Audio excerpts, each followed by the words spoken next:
Excellent. I really appreciate you all. All right.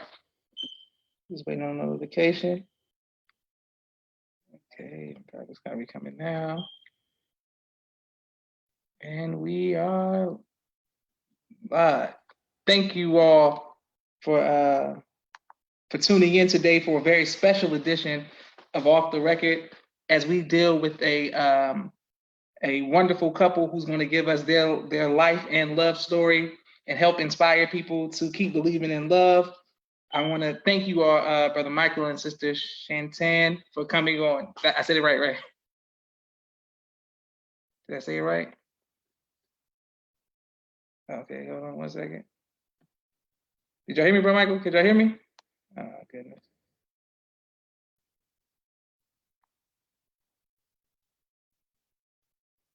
Can y'all hear me? Oh, no, 1 second.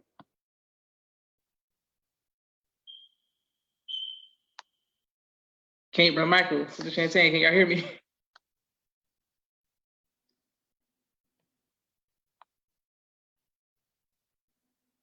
One second, you all.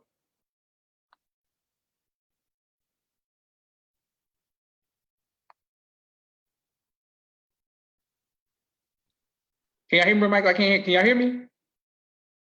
Hey, wait for my meeting. Can y'all hear me? We just doing a little sound thing. It's all good. Brother Michael, can y'all hear me? Make sure they can hear me. Can y'all hear me, Brother Michael? Can y'all hear me? Okay, you can hear me now, Brother Michael? Can y'all hear me? Okay, we just had it. Okay, Brother Michael, thank y'all for taking time out of your busy schedule to spend some time with us today. The first thing we want to know is, thank you for always tuning in me as well. Who chose on who first? Who initiated the first move? All right. Well, I don't think we got a little sound thing. Can y'all hear me? I can't hear me. It was just good. 1 second. Okay. Thank everyone for watching and tuning in today as we discuss for better or for worse with this couple. We're just working the sound thing out and letting everybody tune in. Hey, Daniel E. Salam, sir. Thank you, sir, for watching.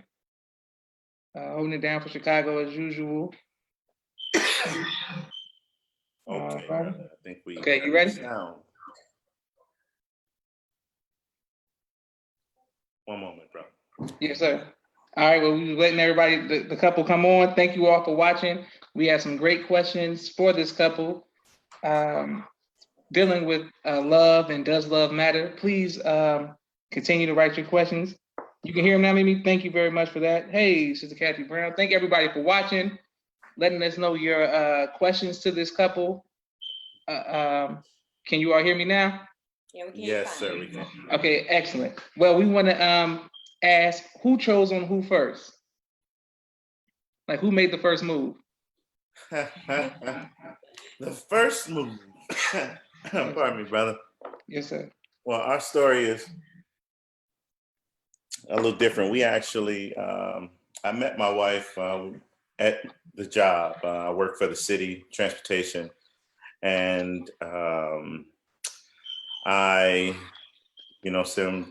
picked her up on the route, and she had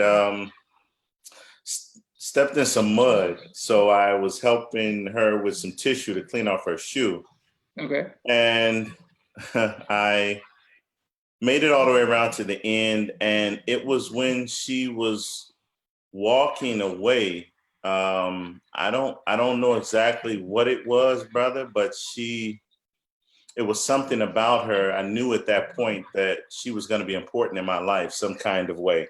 Mm-hmm. So I did what any brother did. I ran after her, and I said a couple of words, and at that point we exchanged information, and that's how we met. So I don't know if that qualifies as the first move. Of course, she came on looking amazing, so that may have been the first move. But so yeah, that's kind of our origin story.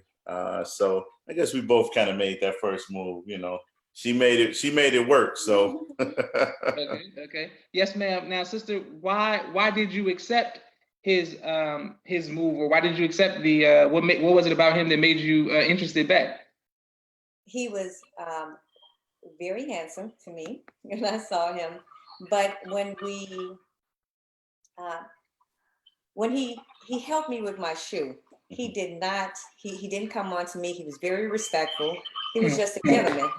So everything, I didn't know at the time that he was an FOI, but everything about him was, very gentlemanlike, very, concerned and, just respectful. And it was just an attractiveness that he had, other than looks.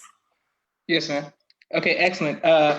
Mimi says you are like a scene from a movie. So Kathy Brown says, "Oh, I missed the beginning. You two are beautiful." Excellent.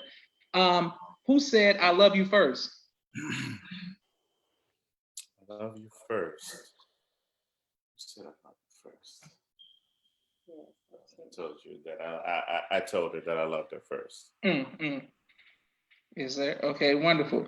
And how long have you all been married? We've been married now. We just celebrated 10 years. Yeah, we just renewed our vows this May 10th. Okay, wonderful. And what do you all do for fun? Oh, what is it that we don't do? Right, brother. So our number one love is probably traveling. So we travel often. We just got back from Jamaica, and we renewed the vows. We had a vow renewal in Jamaica. We do Mexico. We travel. We bowl together. We date often. Yes. So we're out at least once a week together doing something. And then I'm very adventurous, so I pick things for us to do that kind of out of the ordinary. Whether my next thing is like jumping out of a plane. But I drag him along, and he entertains me, and he'll go along with these things that I do, whether it's jet skiing, parasailing, canoeing. He'll entertain me to go along. Okay, excellent. How important is it for you all to have separate things that you do for fun, and how important is it for you to do things spend quality time with each other? I think it's important to have a balance, saying and understand that, through this process, we're learning to have a like-mindedness when it comes to things, but, it's important for you to remain, to have a sense of self, so while there's always a need and a desire to make sure that we're doing things and interested in the things that we're doing, if there's something it is particularly that I want to do or my wife wants to do, then we try to allow room for that. Saying you still have to have a sense of self, especially if the particular thing that one of us may want to do, the other one might not be as interested in. I don't think you should be forced to do that because it's a matter of husband and wife. So you have to allow for that room if it's desired. And I think my husband, he encourages, and we try to encourage one another. We do a lot of things together because the longer we've been together, the more things we build in common that we do together, whether it's out with other couples or traveling or just hobbies that we have. But what I want to do, he encourages, what I want to go out with the sisters and hang out or, do things with the sisters. And I try to encourage the same thing. So you do still have some individuality. Excellent. Well, Brother Michael, what has been the greatest trial of your marriage, and how did you overcome that? The greatest trial. Well, we were blessed to, practicing Islam. A lot of things that come up as trials or obstacles, generally with the, teachings of the Honorable Elijah Muhammad, as given to us by the Honorable Minister Louis Farrakhan, there's probably not one subject that he's not touched on in terms of trial or some type of obstacle or impediment that may come about. So we try to lean on those to point out the single most thing. When we entered, we blended families. And that can sometimes be an obstacle because, when it comes to children and how to, handle and rear children, or the different ideas that my wife, had, of course, for her children and I for mine, we had to come to an understanding that we both have theirs and our best interest at heart. So once we started kind of going through raising them and building a family, building a foundation, again, leaning on, what it is that we've been taught about our roles, in a marriage, in this relationship, it started to balance itself out. So again, we leaned on what it is that we've been given in our teachings, and it really helped to give a total understanding, not only for us, but for the children as well. They started to see the sincerity, coming from, let's say if it was me, and, sometimes there's an idea like, where you may get, well, you're not my daddy, or, saying, can't tell me, I'm gonna ask my mom. Well, okay, I tell you what we're not gonna do is allow for there to be a division. So you can ask your mom right here in front of both of us, and you'll see that our like-mindedness leads us to the same understanding. So you'll know going forward that what I'm saying, she agrees with, and vice versa. So that really, that really helped with that. I would say, as far as the biggest trial was coming to a peace in the beginning with getting everybody with that same understanding, and it worked out beautifully. Excellent. And for you, ma'am? It kind of sort of on the same lines. The first year, I can say, was probably the most difficult. Trying to being a single mother and making all the decisions and everything that came with raising a family was on me.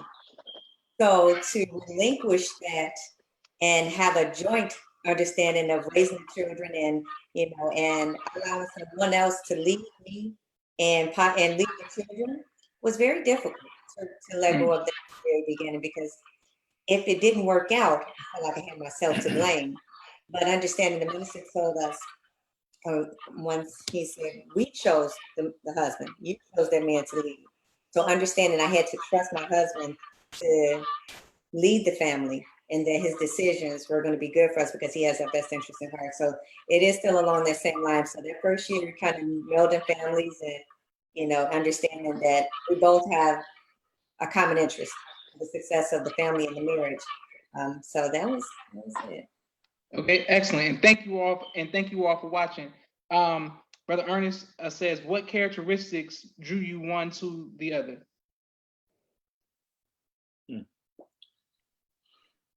Well, of course, in the beginning, we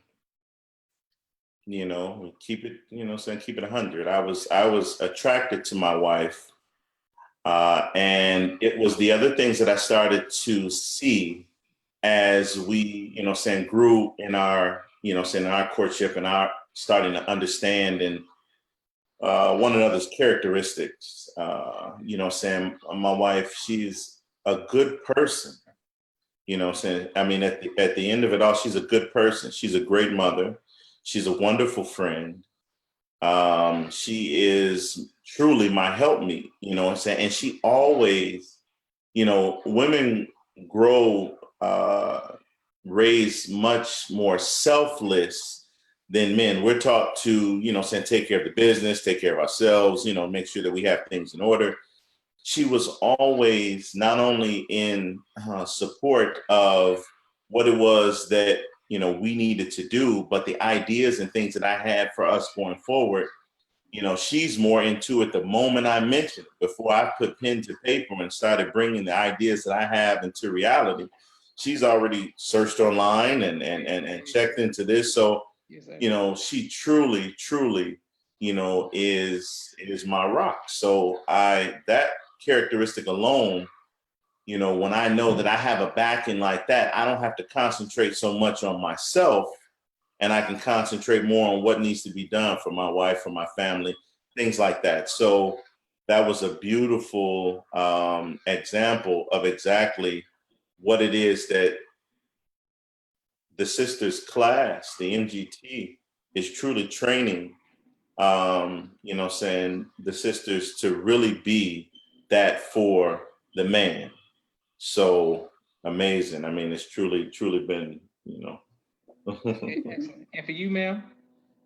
So initially, like I said, he, without even knowing, I knew he was an FOI. He was very respectful, just, there was, when he spoke, it was wisdom, which is attractive in itself, to me, just, the way he looked at me, the way he cared for me. Family is very big to me.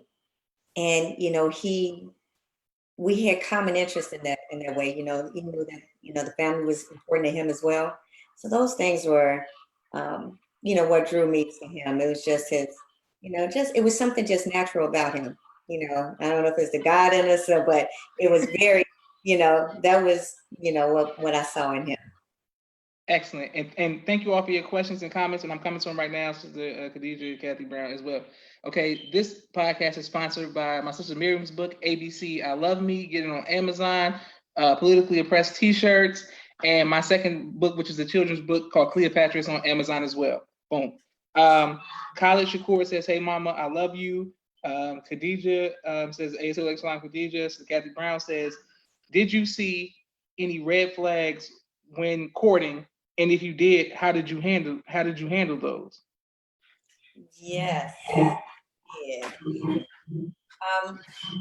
Unlike, I think women, how we're raised, we're very selfless, so all we do is give, everything we're doing, we're looking out for everyone else, looking out for the family. And initially my husband was a little. Here we go, Josh. A little,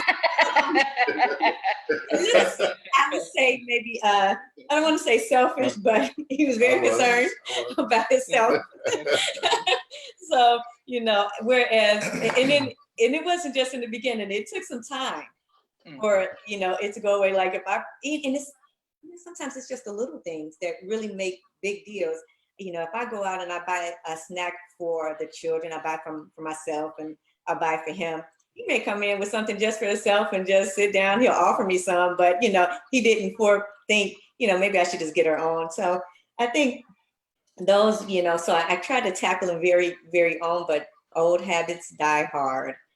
So, but those, that was probably the major thing, because I think, when I worry about things not being just isolated to just something, I look at everything in a whole. So if you're selfish when it comes to your candy bar, what else down the line will you be selfish with? So I try to, resolve things very quickly. So I think that was probably the major thing. And then me being so giving, I just couldn't understand, how come you didn't think about me when you bought that candy bar?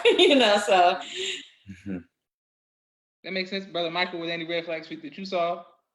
Well, things that I thought would have been red flags. Again, my wife comes from a big family, and I didn't have that. So the thing, in the sense of, saying a big family that was always around, saying always around, saying come over to each other's houses whenever and, stay, so I wasn't used to that. But it really was just, it wasn't really a red flag. It was more of, saying really making that adjustment and starting to understand, what's important, what's, what situation or circumstance we come, that the other has come out of. So it was an adjustment. More so the red flags, brother, she's absolutely correct. Probably would have come from this end because I, didn't have some of the same experiences, and things like that. And it was a process of maturation, saying, and not understanding some of the things that kind of had a charge on me from my younger years as a child and growing up, and how they were affecting me now. So it took, mind looking to see if there were any red flags that I saw in her, to find a lot of red flags that I saw in myself. And then to understand that what I may have seen as potentially not as agreeable, what we're taught is that, there's really no such thing as a no good woman. So anything that I saw, I know, must have been an influence of something. I was more interested in drawing out and understanding. So I can't say that there were really red flags, coming in, but it did make me understand and recognize a lot of red flags in myself and get it together quickly. Excellent. And thank you all. Sister Kathy Brown, this is an excellent follow-up question as well. We'll start with you, ma'am. Do you think today we are too picky in seeking out a mate? We stare at all of this and the impediments, but not enough at the good qualities. I don't think that we're too picky. Okay. I don't think we focus on the right things that we should be picky about. I know a lot of sisters who've been married and divorced very quickly, and after it's over, they've seen the red flags. They saw the red flags, and because maybe they may been single for a long time, or maybe not. Sometimes loneliness, that it'll make us kind of overlook things. Yes, so I think that I always tell my friends, we have discussions. There were deal breakers for me. There were certain things that were deal breakers. I don't care how much other good things that are there. If the things that was most important to me were not met, I couldn't bypass that. I couldn't overlook that. And I think a lot of times we don't know what our deal breakers are. And if we do, we overlook them. And in the beginning, when everything, you're in love and that euphoria is there, everything seems to be great and those don't matter. But once that euphoria is gone and real life happens, those things that were important to you become important again. So you don't want to bypass them. So I don't believe we're being too picky. I believe we overlook the things that are most important to us. Excellent. And thank you all for your questions. And my sister says, thank you for both of y'all for your transparency. Brother Michael, do you think that we are being too picky? Again, no, I agree. I think sometimes we're not picky enough. I think that we can be critical.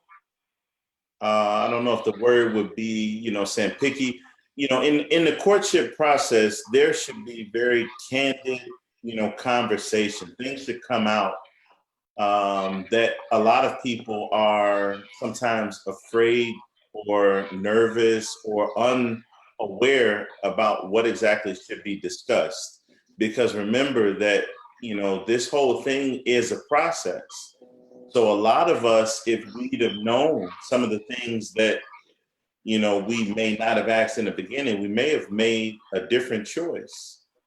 We may have made a different choice. And that's why it's unfair to withhold those truths from those questions when they're asked. So you have to be willing to be, transparent as you can. Bring it all out. You know what I'm saying? Bring it all out. I mean, there's nothing really that's off limits. And there are a lot of things that should be discussed, there really aren't. You don't hear a lot of people talking about credit. You don't hear a lot of people talking about, saying, have you ever, saying different dreams or ideas that you had, were you successful? What made you successful? What made you back away from it? You need to know these things because, like I said, my wife is all into an idea the moment, the second that it comes out of my mouth, she's on it.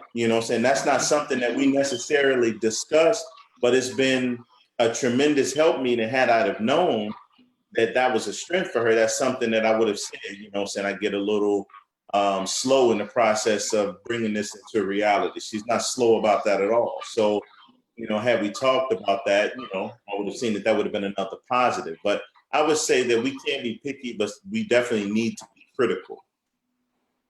Okay, excellent. And Aisha says, my people. Wonderful. How do you all apologize to each other? We'll start with you, Brother Michael. Quickly. And again, that was a learned thing. Mature. That was a maturity. That was a maturation that had to happen. You know, it talks about, you know, you can gauge relationships, the success of a relationship by how quickly you resolve conflicts. So I'm the type that, you know what I'm saying, I'll take a second and really think about it and process what it is that's being said. And if you're not quick to apologize in most situations, you have to look at what it is you're concerned about. You know what I'm saying? Are you concerned about a resolution, or are you concerned about being right? Because ultimately what you want is peace. Mm-hmm. So, you know, and I have to look at it and say, what is it that I may have done that brought that out of her? Whatever this is that, you know, so we may have been in discourse about, you know, but I apologize quickly. And it's an empathy, you know, saying you have to really get into, you know, how your, you know, saying your spouse, your mate is feeling. You know what I'm saying? Because I know that my wife is not frivolous in words. So if she's saying something, it's because of something. So even though I may not understand it in that moment, I do take a minute. A lot of times, I used to take a lot longer, brother. I used to take a lot longer.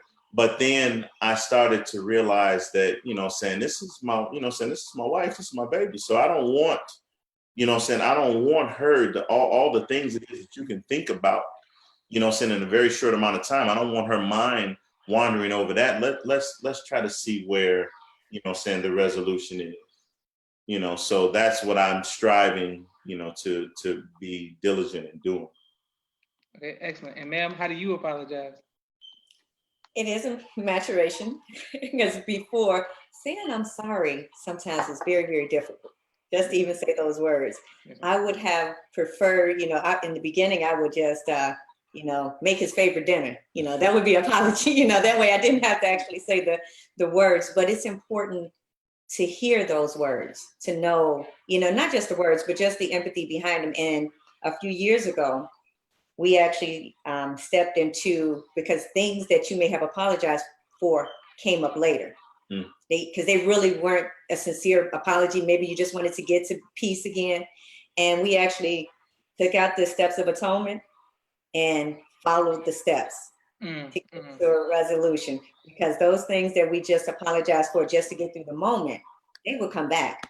They would come back again. And then we would start all over again. And then the apology didn't seem sincere. I'm like, you're just saying something to get me to shut up, you know, to get me to be quiet. So, but now I try to make sure that he knows that I'm sorry, and I always try to put something nice along with it, maybe a dinner or you know, something. Yeah, send something in good, you know. Yes. You know. I don't have to apologize as much as he does. That's true. That's true. Yes, ma'am. Yes, sir. This is Kathy Brown says, true words are important, the acknowledgement of the wrong and bringing about peace. Yes, ma'am. And thank you all for watching as well. What has been the best part of being married? We'll start with you, Brother Michael. What's been the best part of being married? Wow, brother. You know, it's you know, we have a lot of things that, you know, that they tell us about, you know, saying marriage is one half of faith, and, you know, saying you cleave onto your wife, and, you know, but, you know, understand that my wife is truly my best friend. So, you know, spending time, you know, even if it would happen to be in discourse, it's not a chore, because ultimately, you know, I want to bring the best out of her, and she absolutely strives to always bring the best out of me, out of us as a family. So, you know, that man is really just having a friend, waking up next to, you know, my best friend is, you know, it's matchless, brother. And, you know, to have, you know, saying, because we struggle in this work together, she understands, you know, when I get that last minute call, come on, bro, we got to go get the minister from the airport right now. You know what I'm saying? It's like, okay, here's your suit, here's your tie, you know what I'm saying? And go head on, you know, go do what it is that, you know, saying needs to be done. You know, to have a helper like that in this work, you know, saying, and in this life is is just, man, you can't put, words into explaining it. So, the way that she, has, helped to raise, our children, is man, and just the woman that she is and that she's truly growing into, brother, is just a joy to have in my life. And I'm thankful, to Allah, for her. Excellent. And ma'am, what has been the best part of marriage for you? Definitely, my husband is my best friend, and we're growing in friendship and understanding. To have somebody that, we can love someone, but I like him as a person. He's a good person. He's a good brother, and he. So It could be no PDA, bro. It's just, he is. He's a good brother, and Allah forbid anything ever was to happen, I would be able to say that this was a good brother. So I love him. I like him as a person, and like he said, in this mission, I don't understand how. I know there are people who may not be in the same faith, but to have someone in the faith with me, striving, to build this nation, in the work is, that's priceless. We build because I always say this marriage, as much as I love my husband, it's not about us. This marriage isn't about us. It's about our family. It's about nation building. It's about wealth building. So it's not a selfish thing that I'm in. Times I may be disappointed, and I may feel like he's not understanding me at a point. I know that we have to get it together because we have young daughters and a son who look up to us. We have so many believers who come up to us and ask us and speak to us, and so I know it's not just about us. The success of this marriage is about the nation and about our people and about our family. Beautiful. Praises to Allah. Yes, ma'am. Okay. What how do you all handle, who should you receive advice from, and who, as far as going to counsel, how do you know if you're in a relationship, you're married, who should you listen to as far as advice if you're going through something, or if you were trying to just go to the next level? Advice. Well, we're very careful about, saying who we bring into our circle, because, once you have, saying so many, eyes and ears and thought process and things in, it can be, a blessing and a curse, so we, definitely, have, we did some counseling about some things to find out exactly where we were with certain things, what was causing, a particular understanding to be the case now. And that's how actually I made it through what we discussed earlier, some of the impediments and things that, I brought forward from, childhood experiences and different things in past relationships and things like that. But we have a wonderful tool, with our auditing, and then also, like I said, it's a very, saying small circle, saying our family and our friends have dealt, we have, roundtable discussions with believers about different, subjects and things like that. So we lean on a lot of what we get out of that, as opposed to directly going and say, brother so-and-so, saying, what do you think about this? Okay. So can you tell, saying my wife, saying give her a little insight on that, that can be, it can be, so you just have to be careful. And, saying you keep your business, so because everybody, sometimes from the outside looking in, the advice that you give, saying may not necessarily be the best for us or for our situation. So we saying truth is always accepted, saying, but when it comes to something, if there's a point that we have to go to, conflict resolution, we try to lean on the things it is that we've been given, from our example, from our teacher. And I don't want it to sound cliche, because a lot of believers say, I lean on the minister. And then, what does the minister say? Well, that's good, saying, but internalized, saying, you have to really apply that to the modern day and time. So we do that, but we have a lot of other outlets that, we try to strive as believers to have discussions about things, because sometimes there's a shyness, or there's an embarrassment or something like that you may not necessarily be able to come to another brother or sister directly for, and then so that's my piece on it. But with our auditing, brother, that really is a wonderful tool. Yes, sir. It really is, because a lot of things you bring forward and you don't truly understand. So.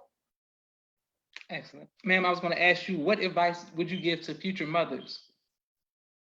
Oh, wow.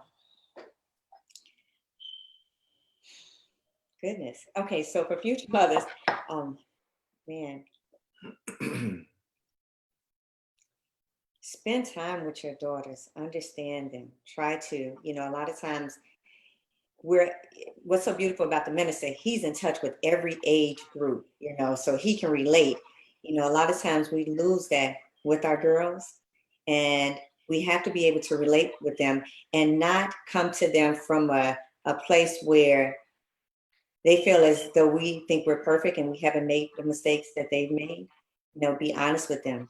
That'll bring forth a lot more understanding. And that came with trial, because my oldest, I was very, very strict with her, because I didn't want her to know the mistakes that I had made. Especially before coming into the nation. I just I wanted her to see how I was now and move forward. So, make sure you have that, that relationship, especially with your girls and your sons too, because we're the first women that our boys love. So the relationship with our sons sets up all the future relationships with women, including his sisters, mothers, aunts, anyone else in his life.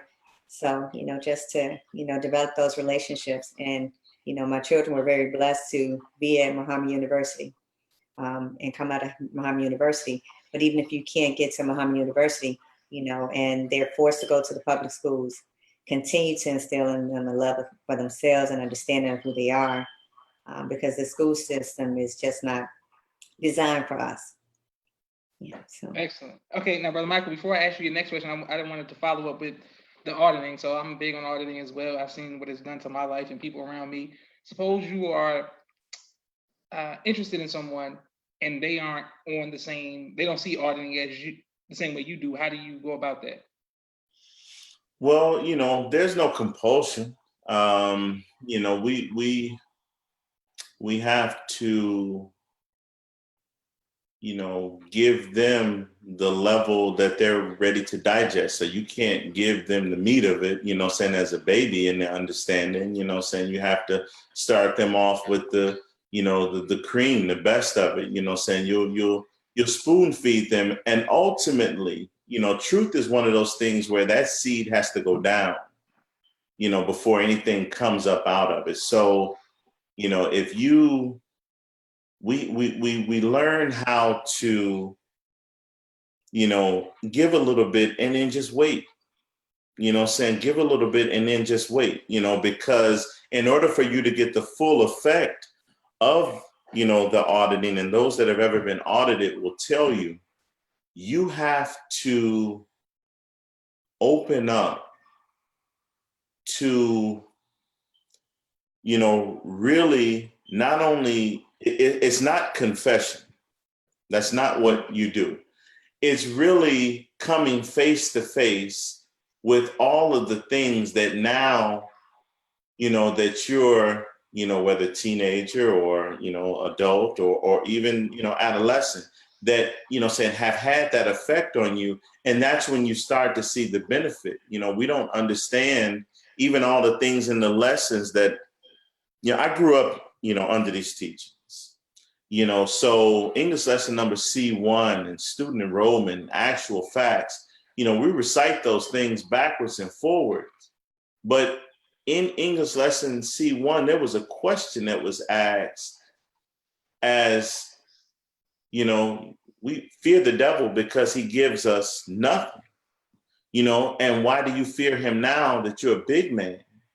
I didn't understand that as a child. I just thought that it was almost said to me as a child like a rhyme. It was read to me as like a rhyme, saying bedtime. And that's how even when I say it now, my name is W.F. Muhammad, number 2. I can't, saying that's how it was said to me. So as I got older and I started, putting things together, and as you start to give those teachings and things, to hopefully your courtmate or whomever it is, you start to give those, that understanding starts to make more sense when you start to explain it from your own, personal vantage point. And that came out of, those different benefits that come from auditing. You start to understand why this has an effect on you now. So spoon feed it, you can't force it. There's no compulsion, and then see if it's taken. And if it's not taken in the sense of going to be audited, if you've ever been audited or understand the benefits of it, just talk to, talk to them real quick. One thing that my wife mentioned earlier that happened through maturation and understanding something in that auditing was that I had a selfishness, and I didn't understand where it came from. I didn't understand why I was like that, because here is a woman that I'm saying I'll give everything it is that I have for her to have the things it is that she needs and try to provide the things it is that she wants. What is the problem with sharing something as simple as a glass of water or juice or whatever it is? I had a problem with that. And because I'm like, just, buy you another one. If I have one, I'll buy you another one. Drink as much as you like and throw the rest away. I didn't particularly care. But then as I started going back and looking at, how I was raised not to waste food, how I was raised to finish what it was that I started, great qualities misunderstood, misunderstood in my application. I was misunderstood. And that's where I found out that charge came from. And once I dealt with it, brother, it was like, man, it was like a light switch was turned on. And now I offer.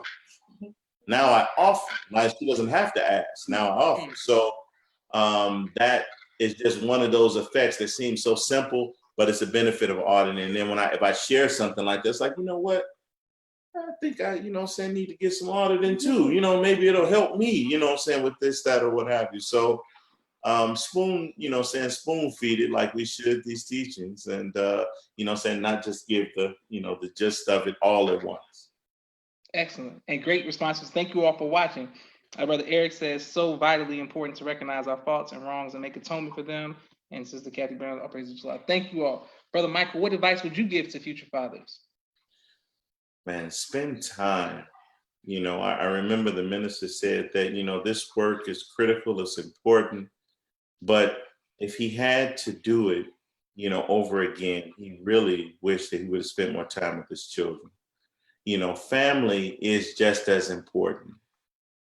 So spend the time, whatever time. I can tell you how many nights, my daughter had homework and, so it was staying up. Almost about to pass out, fall asleep, but dedicate that time, spend time. And then on your off times, do things as a family, with my son, it's important to, take time, have conversations, and have conversations with them individual. It's good to have things as a family, but talk to them as an individual, because sometimes they may not know how exactly to approach a particular subject. So I'll sit down and I'll ask my son, is everything okay? Is anything on your mind? Same thing with my daughters. And make that opportunity available to them. And then again, just prepping yourself, to do things as a family. So find that balance. Okay, excellent. Now, ma'am, what advice would you give to future wives? Patience, and more patience, and understanding, dealing, the Black man is the most beautiful man, but it's important to understand the man that you're dealing with. You know, the Black man is broken, you know, and, you know, we have to come into understanding that he needs the Black woman. We're designed specifically for him, to be able to handle him, to be able to deal with him, and, you know, to give him, you know, what he needs. So I would say, have patience with him, have patience with yourself.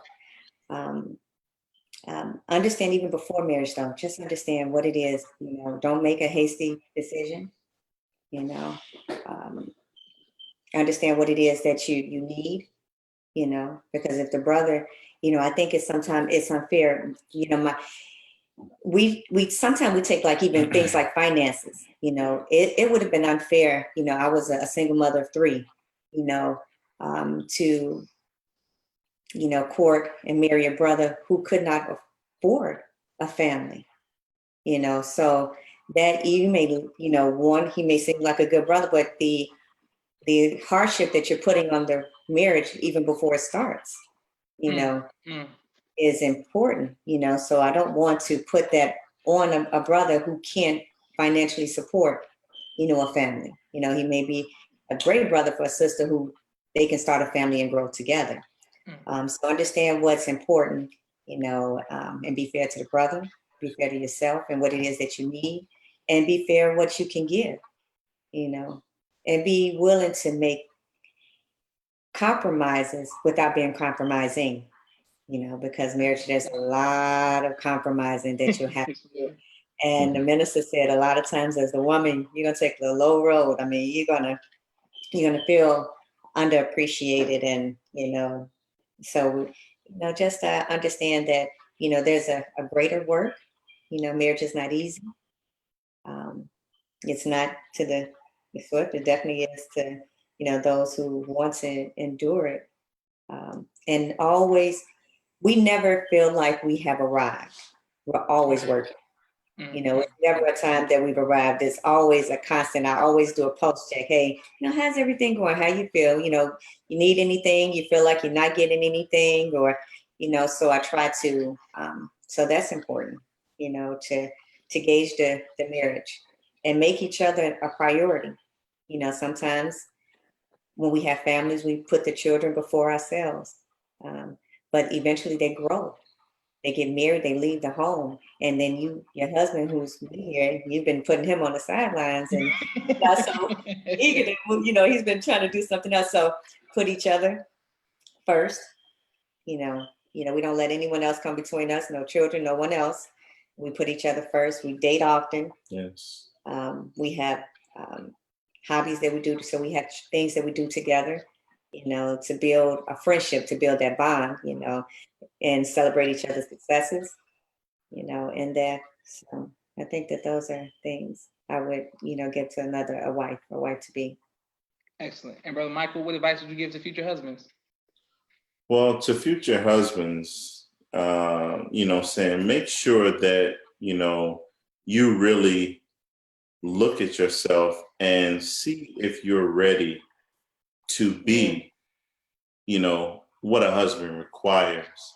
In this, I would have told a brother, we have a wonderful executive council that is more at our disposal sometimes than we understand. Saying if you're a brother in this, get in touch with your captain, get in touch with, those that are not only officials, but speak with those that are, that have been married and, that are into things. Platforms like this are wonderful to get advice, but look to those, that could be an example and talk with them, and find out as much information as you can, because, love is more than duty. Responsibility as a husband is more than to be the protector and the provider. You have to, come into an understanding that you might not have thought about before. So, take a good look at yourself as well, because you might find out some things about yourself that you didn't already know. And patience, is also there. It's also required. And remember that, that sister potentially is choosing you to be the head. So, be studied up, be ready to, be an example, to be, that which you say you want to see. You have to be ready for that. Saying there's always an idea of, do as I say, not as I do. Well, why are you not doing it? We have to, walk this talk. It's not just a matter of, that sometimes, you do have to say, hey, that's enough. But, saying be understanding and, saying study up, brother, study up, because you're going to be tried like you've never been tried before.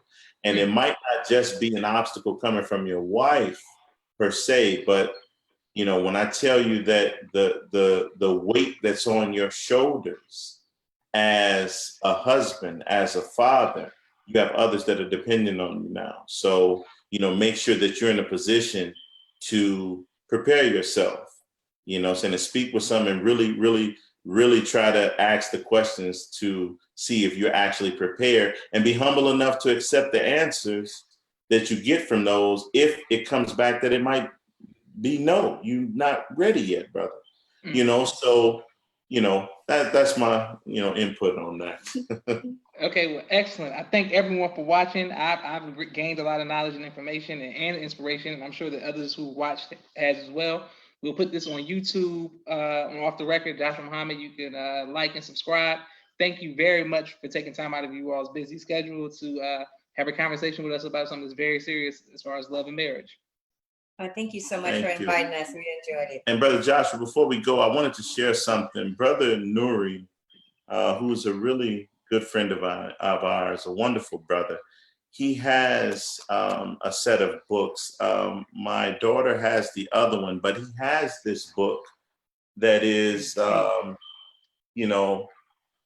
after you say I do. He's also done one that was before you say I do. Yes, and he put a note on the back that says, when marriage is done right, it will convert your home into a spiritual recharge center where you unplug from the world and plug into a source of love that will give you both peace and power. That statement, is so true, because at the end of the day, it's us. It's us and Allah. So, if we lean on that foundation, everything it is that we have and need, and understanding is there. So I pray that everything it is that we shared, that we spoke, was spoken, correctly. If there's anything that we said that was improper, so someone please, correct us. But, all praises due to Allah for, this opportunity, this platform, and for what it is that we've been given from the teachings of the Honorable Elijah Muhammad, as taught by the Honorable Minister Louis Farrakhan. So thank you all. Thank you so much, Brother Joshua. Thank you, man. All right, assalamu alaikum. Wa alaikum salam.